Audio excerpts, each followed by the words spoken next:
In 1980, a Polish worker had to work for an entire month just to buy one pair of American jeans. Most grocery stores were empty, holding nothing but bottles of vinegar and cheap tea. Yet behind a few special doors, a world of luxury waited for anyone with the right currency.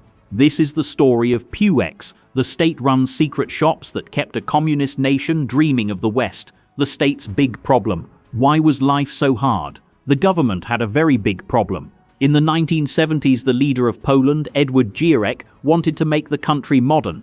He took massive loans from Western countries to build factories and buy machines. He hoped that Poland could make things and sell them back to the West to pay off the debt. For a few years, things felt better. People could buy Coca-Cola and drive new cars. It was a time of hope. But then the world changed. There was an oil crisis, and the global economy slowed down. Poland could not pay back its loans. The Western countries wanted their money back in hard currency, like US dollars or German marks. They did not want the Polish zloty, because it had no value outside of Poland. The government was desperate for dollars. They needed a way to get every single dollar that was hiding in the pockets of the Polish people. Their solution was a very strange idea. They decided to export goods to their own people. The birth of Pewex. In 1972, the government created a company called Pewex.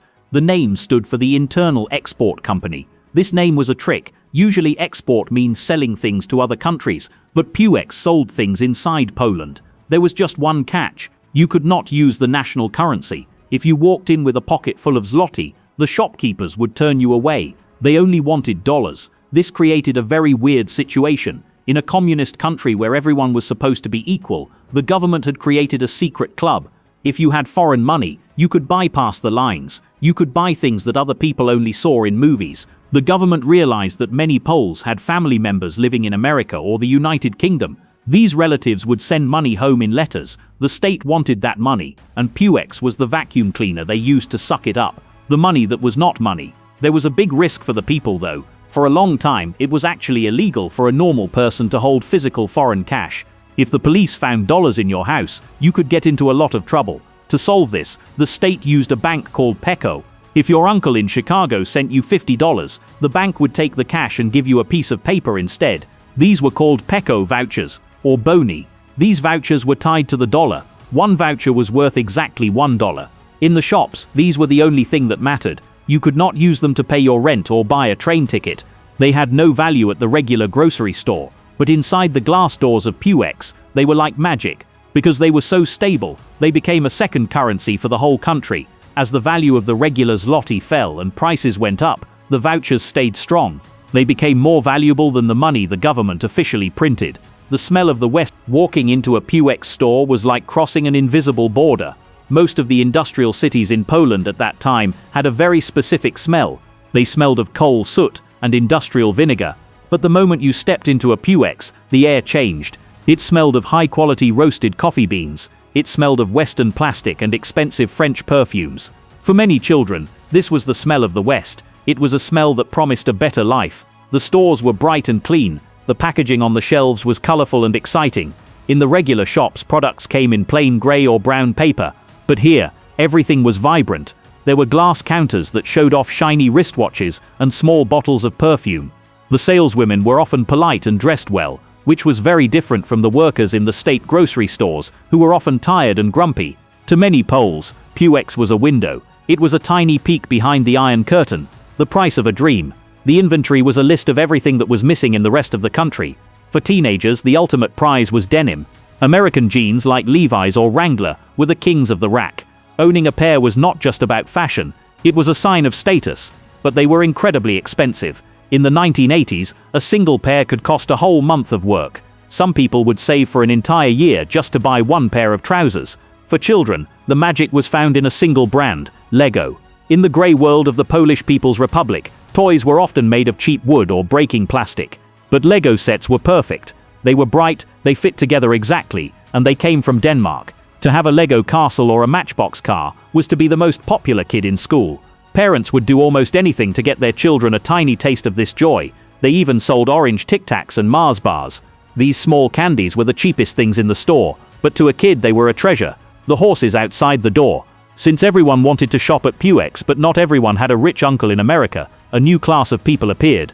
They were called the Synkicia. The name came from the way they tried to speak English. They would stand outside the shops or big hotels and whisper the words change money. Because they mispronounced it, it sounded like chinch. So the people called them sinkicha. In the slang of the street, they were also called horses. These men were easy to spot. They almost always wore head-to-toe denim, usually bought from the very store they stood in front of. They were the illegal money changers. If you had extra zloty from your job, and you wanted to buy a Sanyo television for your family, you would go to the horse. You would trade your zloty for dollars or vouchers at a very high rate. Officially, this was a crime. The police, or militia, were supposed to arrest them, but often the police just looked the other way. The government knew that the money changers were helping the dollars flow into the state bank accounts through Pewex, the uncle from America. This system created a deep split in Polish society. It was supposed to be a classless world, but Pewex made some people elite. This was the birth of the uncle from America culture. If your family had someone who had moved to Chicago or New York, you were lucky. You were the ones who had the Levi's jeans. You were the ones who had the Sanyo record players and the Marlboro cigarettes. Children would bring their colorful candy wrappers to school just to show them off. They would bury them under pieces of glass in the dirt to create secrets that other kids could look at. It created a lot of envy. A highly skilled doctor or a university professor might earn a good salary in zloty, but they were effectively poorer than a taxi driver who got tips in dollars from foreign tourists. The currency you held mattered more than the work you did. This distortion changed how people thought about success and their future. The man who jumped the counter. Pewex was so central to the Polish imagination that people started telling stories about it that felt like legends. One of the most famous stories was about a young man in the city of Gdynia. The story said he was tall and handsome with thick hair. One day he walked into a Pewex shop, looked at the beautiful products, and suddenly leapt over the glass counter. He grabbed the saleswoman and shouted that he was asking for political asylum. The story joked that since the store was a piece of the West inside Poland, he thought he had escaped. In some versions of the story, the saleswoman just looked at him with sad eyes and said she wanted to escape too. These stories were a form of mental resistance. They helped people deal with the fact that their own country could not provide the life they wanted. They showed that the people knew the system was broken. They were living in a place where their own money was no good in their best stores. The spy who came into retail. The story of Pewex takes a very strange turn in its final years. After the revolution in 1989, the old system began to fall apart. The border to the West opened, and people did not need a secret store to see the world anymore. The new government began to sell off state companies. In 1991, the new owner and leader of Pewex was a man named Marian Zakarski. He was not a businessman. He was a famous Polish spy. Zakarski had spent years in the United States stealing military secrets about radar and missiles. He had been caught by the FBI and sentenced to life in prison, but he was later traded for Western spies on a famous bridge in Berlin. It was a moment of peak irony. The man who had spied on the West was now running the company that sold Western luxury. But even a famous spy could not save the brand. The world was changing too fast. The end of the secret. As the 1990s began, the things that made Pewex special started to disappear. The government made it legal to own foreign currency, so the vouchers were not needed anymore. Private shops started to open on every corner. Suddenly, you could buy juice and denim and electronics for regular zloty. New supermarkets like Billa arrived from other countries. They were bigger and cheaper. Pewex tried to compete, but it was hard. For decades they had no competition, so they did not know how to fight for customers. The prices were too high, and the magic of the brand started to fade. The company went through many years of money problems and bankruptcy. The number of stores dropped from over 800 to just a few. Finally, in 2003, the last physical Pewex stores closed their doors for good. The secret was over, because the world was no longer hidden behind a curtain. Even though the stores are gone, the name Pewex still brings up strong feelings for millions of Poles. For the older generation, it represents a time of survival and small victories. It reminds them of the first time they tasted real chocolate, or the smell of a new pair of jeans. For the younger generation, it is a piece of history that feels almost like a fairy tale.